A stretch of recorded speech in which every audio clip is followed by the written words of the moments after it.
while you're seeing this picture and trying to understand what is actually behind that, there is a lot of brain activity happening. Very different activity in the different brains, very different to what's going on in Steve's mind, who had studied neurology. Does anybody recognize this picture? Knows what it is? Stand up. Yeah, it's a neuron. Well done. So I'm Amaryllis. I'm director of BCG Digital Ventures. We are the investment arm of BCG. We invest, but we also build and scale digital companies with the most prestigious companies in the world. Today, I don't want to talk to you about our ventures and our projects, but rather I want to take you to a journey on how personalization reacts with our brain. We know that personalization works, right? So we know that when we have a website with personalized content, conversions are higher.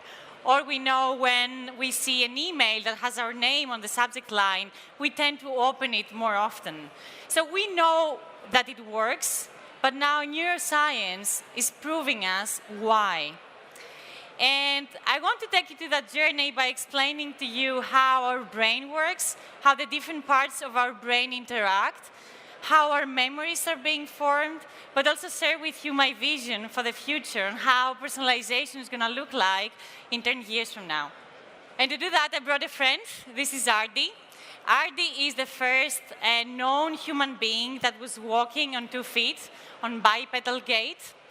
And what separates us from her and her lifetime 5 million years ago, apart from the hairy physique, of course, is a piece of our brain. So you see our brain has evolved very differently compared to the rest of our body. Most of our organs have reacted to the natural changes by changing its physiology. Our brain has, however, done something extraordinary. Instead of changing, it has added one extra element. And throughout evolution, this additional accessory, if you may, was added pretty recently. So you see, we have this animal part of the brain who has been around for over 5 million of years, and we have a new addition which is called prefrontal cortex that was only added 100,000 years ago. In order for you to understand the gap, it's like comparing MS-DOS with iPhone 10, right? So the old part of the brain, the unconscious part, is actually optimized to run quickly and in multiple dimensions, as opposed to our conscious part that is bringing our ability to reflect, was only added 100,000 years ago, therefore is pretty slow. That practically means that our brain is running in 2 different gears. There is a system 1 for those who have read the book of Daniel Kahneman, which is actually the fast way, the way we quickly interact. And there is the system 2, which is our ability to be conscious. And if you take a second now and stop looking here, there's nothing anyway to look, and take a feeling of your chair, the chair that you're sitting on. Just take 5 seconds to feel how this plastic chair is. Is it comfortable? Is it soft? Is it hard? What is it? How does the chair feel? Could be more comfortable. We'll pass it over to Toa. So what I did here is I actually pointed your system 1 to become conscious. But this requires a lot of energy, so our brain is trying to protect us from wasting this energy. And this feeling of that we can actually point our consciousness is giving us an illusion of control. Most of us think that we can fully control our brain. I'm stressed, I can control my stress. I'm hungry, I can decide not to eat. Truth is that we are a small human being sitting on a massive elephant. We can see what's coming ahead, but when the elephant is afraid or hungry, there is very little we can do. And to continue your trip to Japan that our colleague before started, here is, I'm also very inspired by what's going on in Japan. They're very advanced in personalized experience. And this is a picture from my trip to Japan 3 weeks back. And it's the neighborhood of Shibuya. Who has been to Japan? Okay. So for those who have been, you know already that Japan is a very crowded place, and our brain is actually overwhelmed by all the stimuli we see. So by walking down this neighborhood, you smell a lot of things, you hear and you see, like all these neon-heavy signs. And what is extraordinary here is that our senses are transmitting everything to our brain. There is nothing that our ears see or our ears hear that is not being transmitted to the brain. Let's do a little experiment.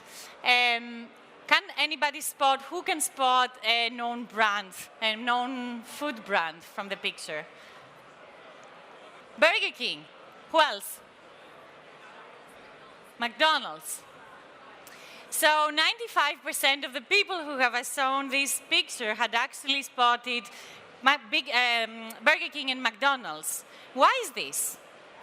Why is this happening? So your ear, I mean, if you pay more attention, you might see Family Mart as well. The 5% that I told you is actually my friend Julia who spotted this 5%. It's actually sitting somewhere here. So why is this happening? So you see, as I said before, our brain tries to save energy for us. So all this information that is coming in, our brain applies a 4-step filter process. Take for a second, a moment, and think of all this background sound that we have here. You have entirely filtered it out because somehow I stimulated you enough so you can actually bring your conscious to me. So your ears are able to hear this background noise, but your subconscious part of the brain has decided to filter this entirely out. So today, let's see if the laser works. Today I want to talk about not the elimination process, but rather how the information is being stored, how the automated behaviors are being triggered, and how is this relevant for personalized experience. This is one of my favorite movies. I watched it some years back with my little niece, and I was astonished by how simple it was, but at the same time, how scientific, profound it was. It's a very nice picture of how the memories, for those who haven't watched the movie, please do.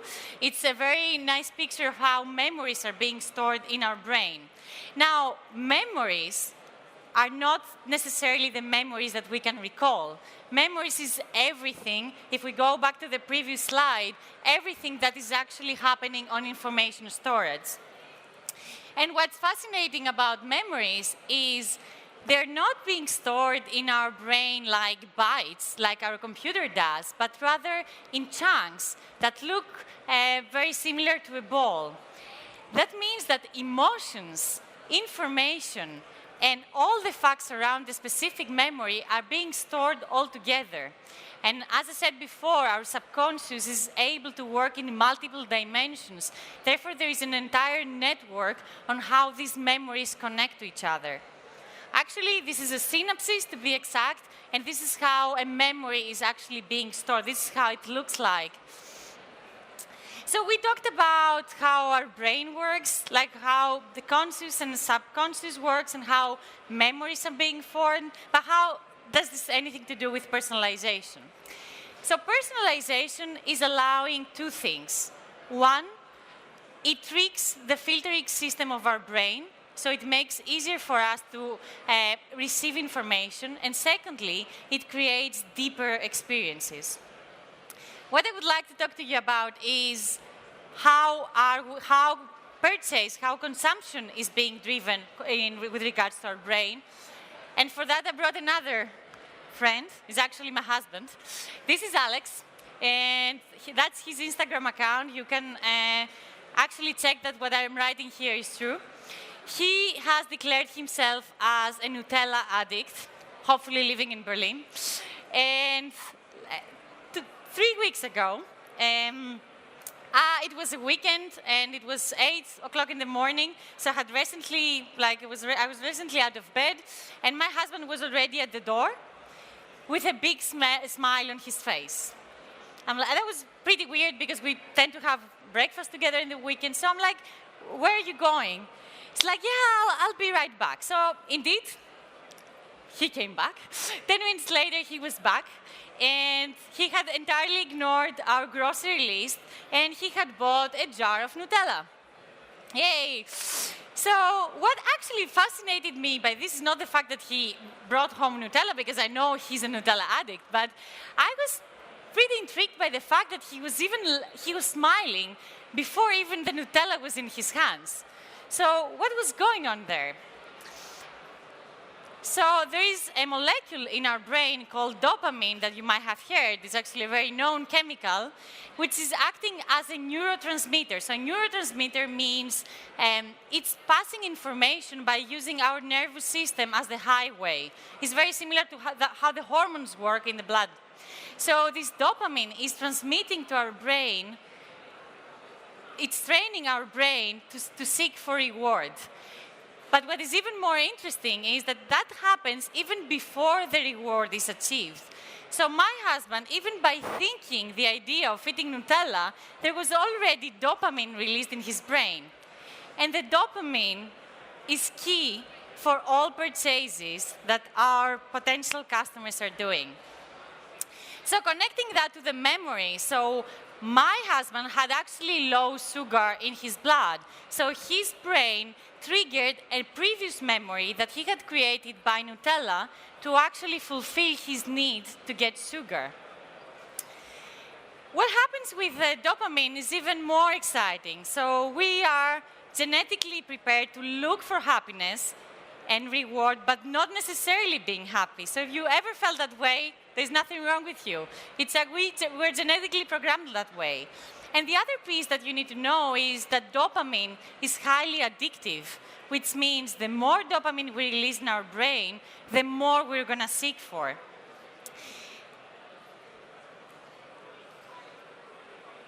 Staying in Japan, that was another trip we had into Akihabara, which is another neighborhood, equally busy.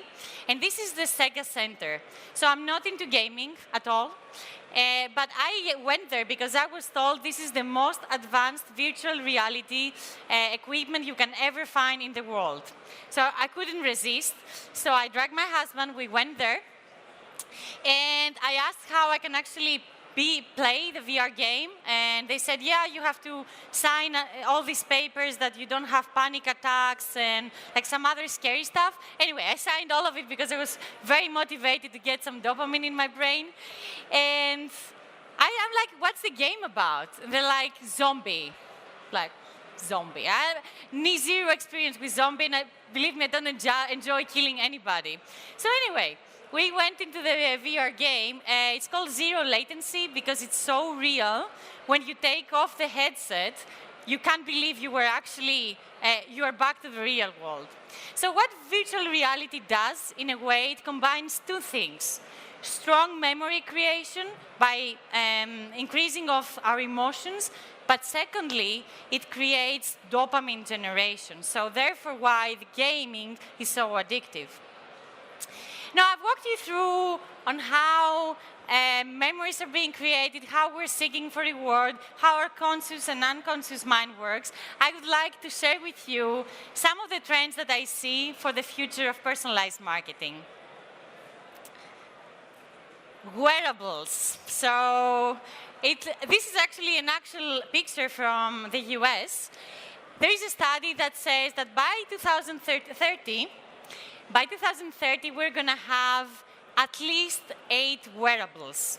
Some of them might be visible, some of them might not. So what do the wearables do and how do they relate to the personalization?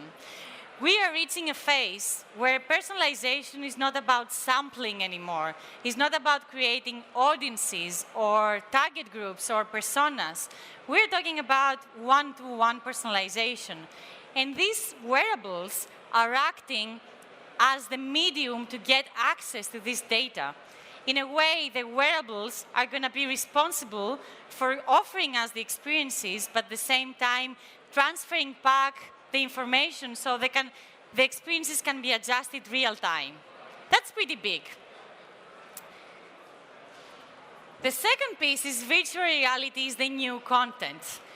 We are in front of a massive opportunity to see how virtual reality can go further than just gaming and zombie killing, but rather shape the way we experience brands. And this is, that doesn't exist. I made this up on Photoshop. This is actually a white label in a way that has the ability to be heavily customized based on the wearable that you are actually having.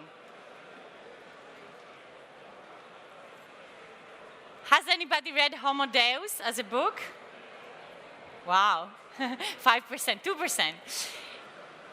So the wearables are actually taking the extra step, and the scientists are thinking about ways to accelerate the evolution of our conscious brain.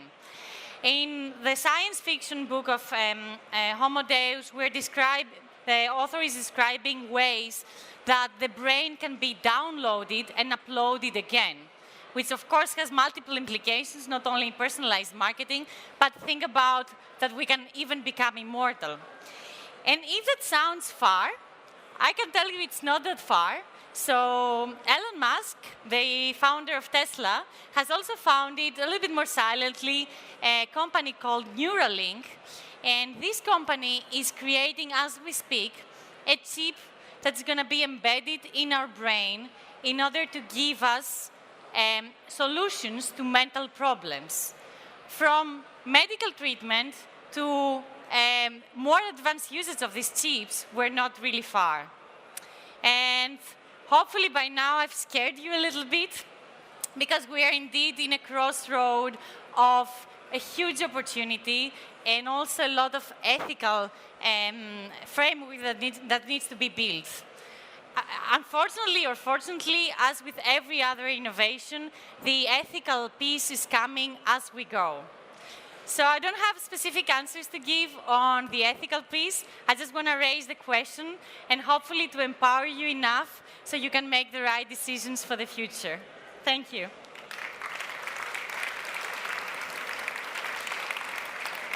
Okay. I'm being told we have time for 3 questions only. If anybody has a question.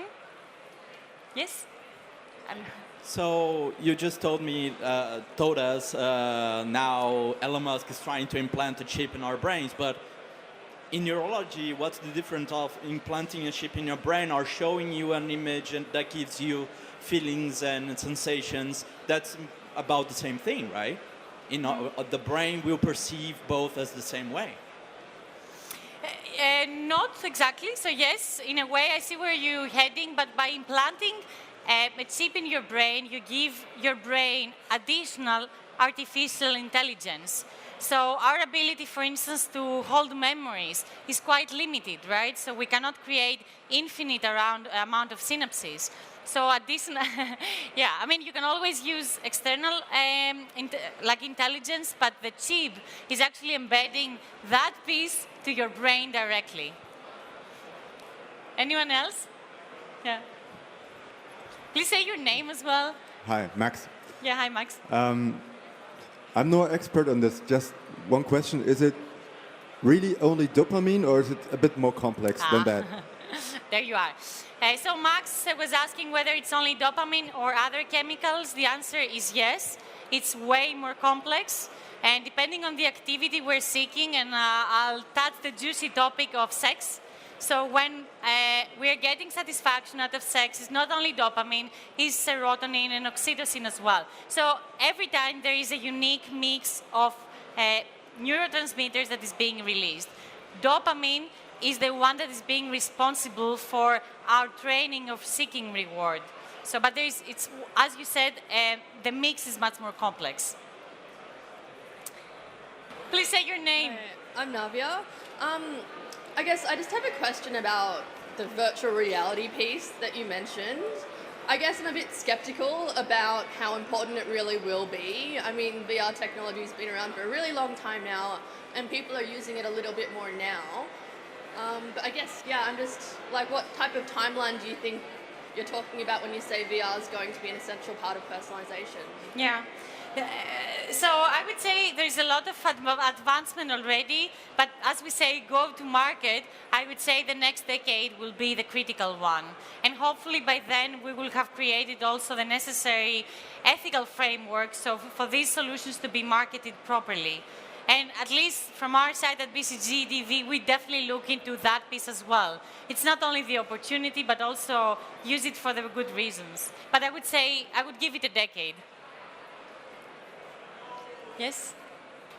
Thank you. Katerina, you talked a lot about Japan and how advanced they are in the technology, but on the other hand, Japan is facing a huge social crisis, with people being lonely, with people not, with a high rate of suicide. So do you think at some point there will be a reverse process from virtual reality to actual real life experiences, and that people will be learning for, to get all of what we are learning now for artificial intelligence to real life? I'll go back to stage. So the question is whether we see going back to actual reality versus virtual reality. For societies like Japan, and of course I'm not a futurist, not an analyst either, so for societies in Japan, I see the penetration of VR being that deep that's going to be very little margin to actually go back. And if you've been to Japan, you will see how advanced they are already with these virtual environments, already way far. So I don't see any way to go back. And to be honest, being on the Black Mirror side of things, I think as a society we're heading more into virtual reality and into a reality which it would be hard to tell whether it's virtual or actual. So I would see wearables being smaller and smaller, so it would be even difficult to differentiate virtual from actual. I know it sounds scary, but that's my vision. Yeah? Okay. And one last question, or are we done? Okay. Please give a big round of applause Thank you for very much. Amaryllis Liampoti. That was brilliant.